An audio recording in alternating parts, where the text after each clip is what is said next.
هل ممكن محتوى ما فيهوش أي كلام وما فيهوش أي ميوزك يجيب لك مبيعات؟ ينفع عادي، وده عن طريق فيديوهات الASMR، ودي عبارة عن فيديوهات بتبين فيها أصوات لأدق التفاصيل، وعشان تماركت بيها عندنا 4 أنواع. أول نوع هو تصنيع المنتج، هنا أنت بتصور مشاهد وبتسجل أصوات بروسيس التصنيع، زي لو عندك كافيه بتسجل وأنت بتحضر المشروبات، براند برفيومز ده وهو بيحضر العطور، وهنا براند ملابس بيعمل ديزاين لقميص كتان، وده براند برضك بيعمل محفظة جلد. تاني نوع هو الباكج بتاع المنتج، هنا هتصور بروسيس الباكجينج، وعاوزك تهتم قوي بأدق التفاصيل، لأن الباكج هو الفيرست ديت ما بينك وبين الكاستمر، فانت عاوز اللحظات الاولى دي والانطباع الاولاني يعلم في دماغه، زي براند الملابس ده وهو بيحسس على الفابريك بتاع القطعه، صوت الفابريك ذات نفسه بيخليك تحس بالكواليتي. ومش كده وبس، هتلاقيه بيعمل ظرف بيحط فيه الاوراق اللي طبعها، وفي منها بيرسمها بايده، ومنها بيسقاها في بن عشان يدي الاحساس الفينتج ده. وفي مره وهو بيعمل الباكج جاب سكينه وقطع كاكا. طب ايه دخل الكاكا بالملابس؟ الكاكا اللي هو قطعها دي طلعت جزء من البراند وول بيلدينج اللي هو عامله، او العالم اللي بيشكل هويه البراند. فكان عامل فيديو بيحكي فيه ان اليابانيين زمان كانوا بيجيبوا فاكهه الكاكيشيبو او الكاكا دي وياخدوا العصاره بتاعتها وبيستخدموها في صبغ القماش، فهو بيعبر عن قد ايه القطع اللي عنده الصبغات بتاعتها طبيعيه والكواليتي بتاعتها عاليه. طب واللي ما شافش الفيديو اللي كان بيحكي فيه القصه دي تبقى لقطه عبثيه؟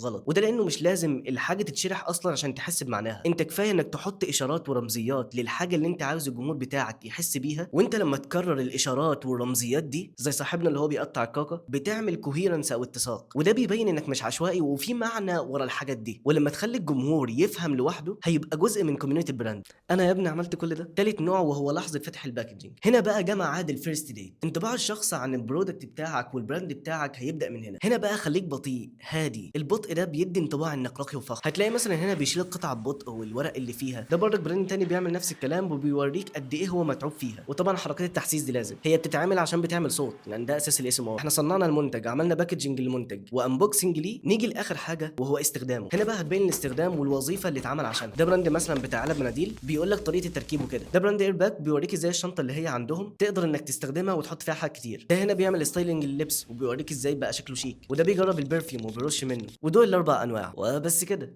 سلام.